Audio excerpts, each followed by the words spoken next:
Hi అండి, welcome to Vijay Guntur వంటలో. ఈరోజు బీట్రూట్ తీసుకున్నాను, ఒక 1/2 కేజీ ఫ్రై చేయబోతున్నాను. హెల్త్కి చాలా మంచిది, ఒంట్లో బ్లడ్ కూడా అనేది పట్టిద్ది అనమాట. ఇది తింటే వారానికి 2-3 సార్లు తింటే చాలా మంచిది అనమాట హెల్త్కి.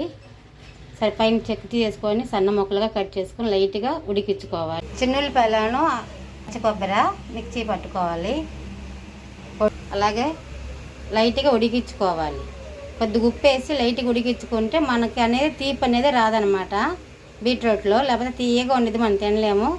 కాంబినేషన్ రసానికి బాగుండిద్ది, సాంబార్కి కూడా బాగుండిద్ది. హెల్త్కి చాలా మంచిది. ఒంటికి అనేది రక్తం పట్టిద్ది అనమాట మనం తింటే. ఇది వారానికి 2-3 సార్లు తినాలి. ఉడుకుతుంది కదా, లైట్గా ఉడికించుకోవాలి, నీళ్ళు పంపేసేయాలి. అప్పుడే బాగుండిద్ది ఫ్రై కల్లా. ఇచ్చి బాండీ పెట్టాను. ఫస్ట్ ఆయిల్ వేద్దాం.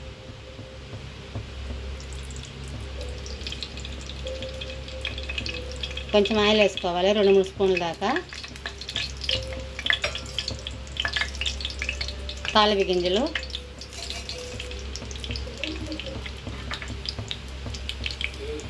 అనేది వేగాలి. 2 ఉల్లిపాయలు సన్నగా కట్ చేశాను, 4 ఎండుమిర్చి, 2 పచ్చిమిర్చి, కొంచెం కరివేపాకు. తాలింపు గింజలు కూడా వేగింది కదా, వేసేద్దాం.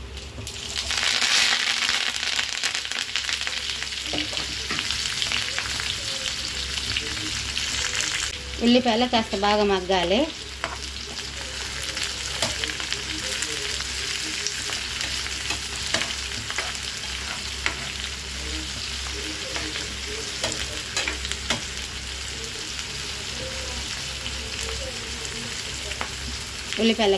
ఉల్లిపాయలు కాస్త బాగా మగ్గాలి.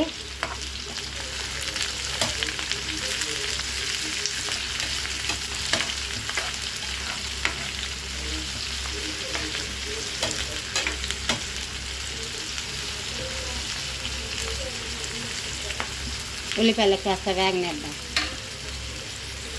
ఉల్లిపాయలు కూడా కాస్త మగ్గింది. ఇలా మగ్గితే సరిపోతుంది. ఫ్రై కల్లా ఇలాగా ఉండాలి. ఇప్పుడు ఉడికించుకున్నాను కదా బీట్రూట్, వేసేద్దాం.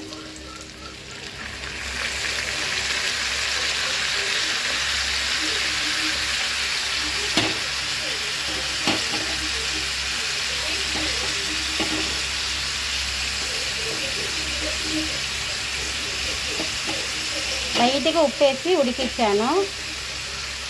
కాస్త ఉప్పు వేద్దాం.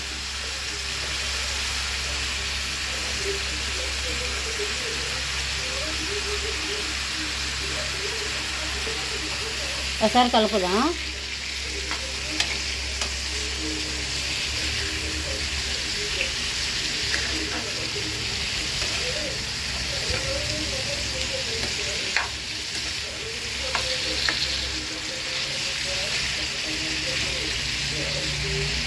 కలిపాను కదా, ఒక 5 నిమిషాల్లో మగ్గనిద్దాం ఆయిల్లోనే. ఒక 5 నిమిషాలు అయింది కదా, పసుపు కొద్దిగా ఒకసారి కలుపుదాం బాగా.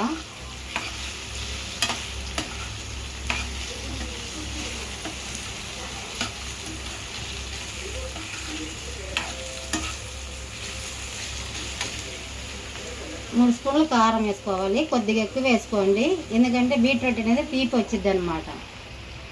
కొద్దిగా స్పైసీ ఉంటేనే బాగుండేది. ఒకసారి బాగా కలపాలి. కాస్త మగ్గింది. కొబ్బరి అన్న చిన్నులపై మిక్సీ పట్టుకుంది, వేసేద్దాం.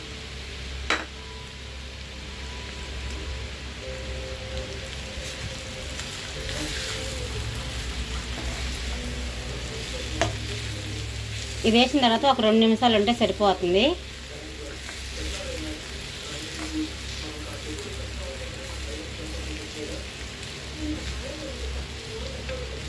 బాగా కలపాలి.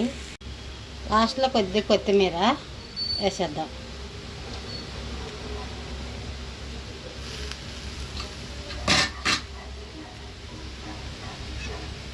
ఒకసారి కలుపుదాం.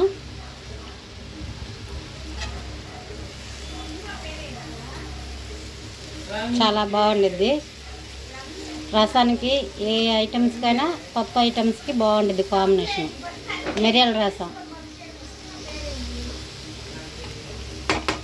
ఓ బౌల్లో తీసుకున్నా.